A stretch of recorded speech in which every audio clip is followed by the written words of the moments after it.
Charity legal academy में आप सभी का स्वागत है। हम लोग आज पढ़ेंगे क्राइम के जो फंडामेंटल एलिमेंट्स हैं। पहला तो ह्यूमन बीइंग होना चाहिए, दूसरा मेंसेरिया, तीसरा एक्टस रियस, फिर इंजरी। मतलब ह्यूमन बीइंग एविल इंटेंट होना चाहिए, फिर उसको काम को एक्शन में इम्प्लीमेंटेड होना चाहिए, उसके बाद जो उससे जो रिज़ल्ट है वो इंजरी होना चाहिए।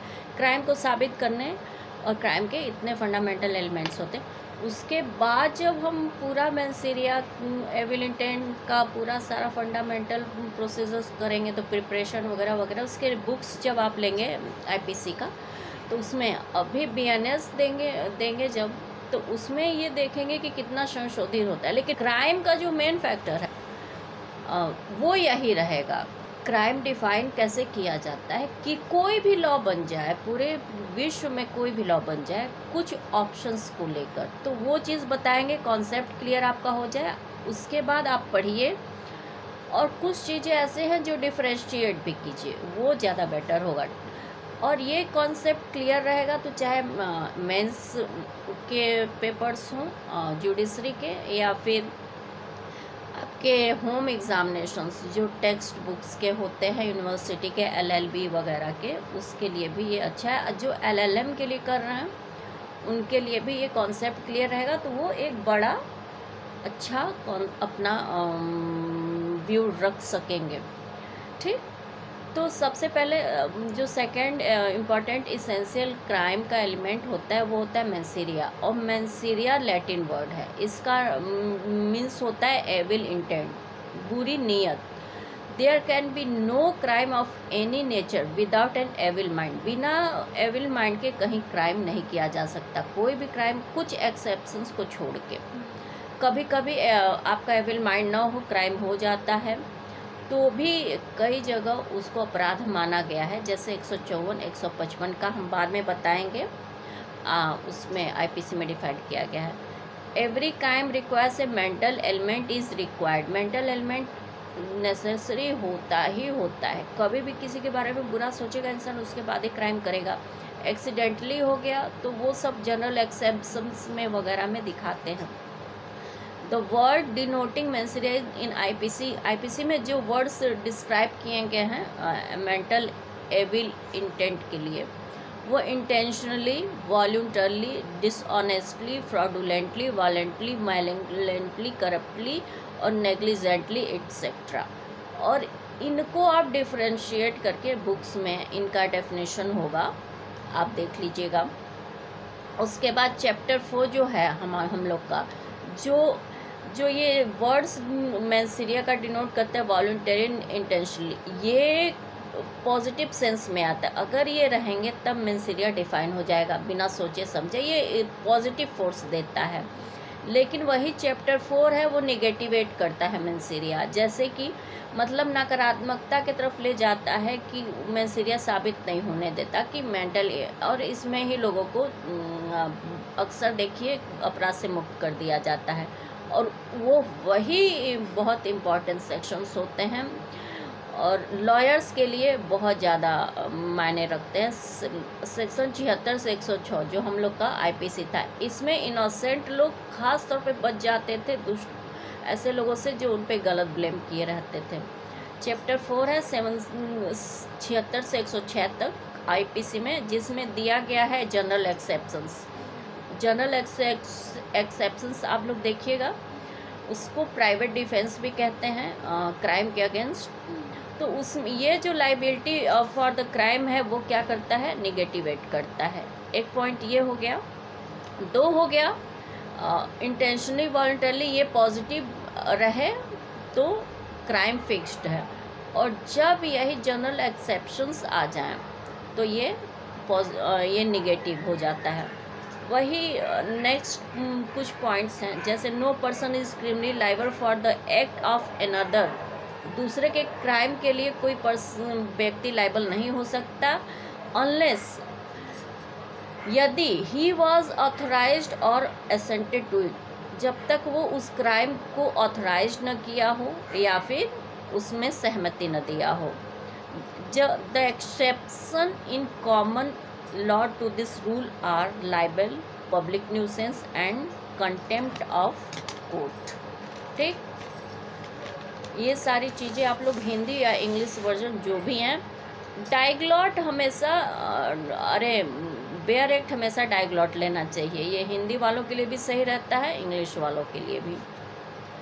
जो इंग्लिश मीडियम से हैं उनको भी थोड़ा बहुत हिंदी जाननी चाहिए, इसलिए वो डायग्लॉट लें। और जो हिंदी मीडियम से हैं उनको इंग्लिश जाननी चाहिए, क्योंकि दोनों चीज़ों की जानकारी होने से लॉ में इफ़ेक्टिव वकालत के लिए कहीं भी हो सकता है। आप नेशनल देश के बाहर हर जगह आप चीज़ों को रख सकेंगे। अच्छा, अंडर सेक्शन 154 और 155 जो है इसमें ये जो आईपीसी का इसमें मास्टर का स्ट्रिक्ट लाइबिलिटी एक्ट आता है। आप लोग स्ट्रिक्ट लाइबिलिटी में पढ़िएगा तो उसमें वेकेरियस लाइबिलिटी वगैरह आती है, तो अभी इतना हम नहीं बताएंगे, ये बाद में बताएंगे, क्योंकि ये टॉर्ट्स में भी आ जाता है, कॉन्ट्रैक्ट में भी है और आईपीसी में भी है। तो इसमें स्ट्रिक्ट लाइबिलिटी मास्टर क्या होता है, जैसे 154 बोलता है, मान लीजिए आप घर किसी लैंड या फिर घर के बाहर, जैसे मेरे यहाँ होली पर एक झगड़ा हुआ, आप उसके अथोराइज मालिक हैं, ठीक, और वहाँ पर कोई दंगा रॉयट होता है, liability of person for whose benefit riot is committed, ठीक, और उस रॉयट में आपका भी बेनिफिट है। वो बलवा आप तुरंत रुकवाते नहीं हैं, आपको पता है कि वहाँ पे बलवा कारित होगा और कुछ हानि होगी, तो इसमें आपका इंटेंशन नहीं देखा जाएगा। बलवा भले भी कोई कर रहा हो, वहाँ का मास्टर इसमें होगा। उसी तरह 155 liability of person of whose benefit riot is committed, ये 155 हो गया। 154 है ओनर और occupier of land on which an unlawful assembly is held. जिस लैंड पे अनलॉफुल असेंबली या इलीगल जमा होता है मान लीजिए, और वहाँ पर जो भी उसका लैंड का ओनर है उसे पता है कि ये होने वाला है, और वो समय रहते स्थानीय पुलिस को जानकारी नहीं देता है, और वहाँ अगर कोई कांड हो जाता है तो ऐसे में मैंसेरिया नहीं लागू होगा, वो पनिश होगा ही होगा, क्योंकि उसने नेग्लिजेंट एक्ट किया और यहाँ पे स्ट्रिक्ट लाइबिलिटी लागू हो जाएगा। ये 154 आईपीसी कर देता है।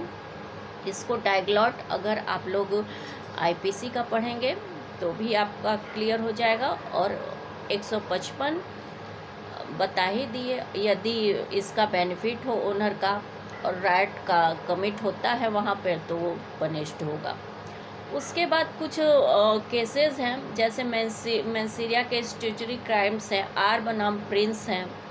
आर बनाम प्रिंस में एक बहुत ये लीडिंग केसेस हैं। और फिर आर बनाम टॉल्सन। आर बनाम टॉल्सन ये है कि एक लेडी का हस्बैंड गुम हो जाता है और वो उसे मृत समझ लेती है, लेकिन 7 साल पहले ही वो किसी दूसरे से शादी कर लेती है। माना जाता है कि कोई व्यक्ति यदि गुम हो गया हो 7 साल तक न आए, उसके बाद ही कोई विधवा या फिर जो भी हो शादी कर सकती है, क्योंकि तब तक वो पूरी कोशिश करके ढूंढेगी और उसका वेट करेगी, नहीं तो पहले बाइगेमी डिसाइड होता था। तो आर बनाम टॉल्सन में बाइगेमी का केस है, और इसमें मिस्टर टॉल्सन और एक वो हैं, इनका केस आप लोग पढ़िएगा। और इसमें दूसरा क्या है, आर बनाम प्रिंस में है एक एब्डक्शन का केस है, जिसमें एक लड़की को ये जानते हुए एब्डक्ट किया गया था कि लड़की मतलब युवा है, लेकिन वो 16 साल की ही होती है। इसमें क्यों दिया गया था, इसमें सब कुछ सही था, वो इन गुड फेथ, मतलब वो इस बिलीफ में था कि हाँ वो यंग है, लेकिन इसमें इंटेंट और थॉट क्या था, क्राइम गलत था। कहा जाता है फैक्ट का नॉलेज अगर नहीं है तो नहीं, गलती नहीं है, यदि लॉ का नॉलेज नहीं है तो पनिशेबल है। तो यहाँ पर इसने गलत काम किया, भले एज उसका सोच चाहे जो भी हो, तो मैंसेरिया यहाँ पे लागू किया गया, और जो इसमें प्रिंस था वो पनिश हुआ, हेनरी प्रिंस वो पनिश हुआ था इसमें। और आर बनाम टालसा। फिर आर बनाम वेट का एक केस है, ये भी लीडिंग केस आपका आ जाएगा। ऐसे ही कई लीडिंग केस हैं। और लिखने का प्रोसीजर क्या होता है जनरली आईपीसी वगैरह का, आप लोग स्टार्टिंग के जो क्लासेस हैं जैसे एलएलबी फर्स्ट ईयर है, तो सबसे ज़्यादा होता है कि आप केस लॉज के थ्रू आप उस चीज़ को समझाइए। जैसे कि आप सबसे पहले बेयर एक्ट का कोड डिफाइन किए, लेट्स डाउन फलाने फलाने फलाने, फिर ये उसके बाद है उससे रिलेटेड केस डिफाइन किए। इस केस में ये चीज़ें डिफाइन की गई हैं। हेल्ड दैट, बहुत ज़्यादा फैक्ट नहीं, फैक्ट ज़रा सा होना चाहिए। हेल्ड दैट लिख दीजिए, 2-4 केसेस लिख दीजिए और उसके बाद कंक्लूज़न लिख दीजिए। आपका सबसे बेस्ट आंसर देने का तरीका यही होता है, चाहे वो बीएनएस का होगा या फिर इसके बीएनएस में तो अभी बहुत सारे केसेस सबमिट भी नहीं हुए होंगे, आईपीसी के ही केसेस चलेंगे, अभी उसके प्रोफेसर पढ़ा रहे होंगे या नहीं होंगे। तो सबसे पहले आप लोगों के लिए ये हम डिफ़ाइन कर दिए। और जिनको इसके आगे ये मेंसेरिया की वो बहुत अच्छे से पढ़िएगा, केसेस पढ़िएगा, एविल इंटेंट समझ में आ जाएगा। उसके बाद इसके एक्टस रियस और इंजरी, इसको भी देख लीजिएगा, कोई बहुत ज़्यादा है नहीं, इसको हम बाद में पढ़ाएंगे। 10 मिनट 11 मिनट का एक वीडियो हो गया है। अब हम जनरल एक्सेप्शंस पढ़ाएंगे।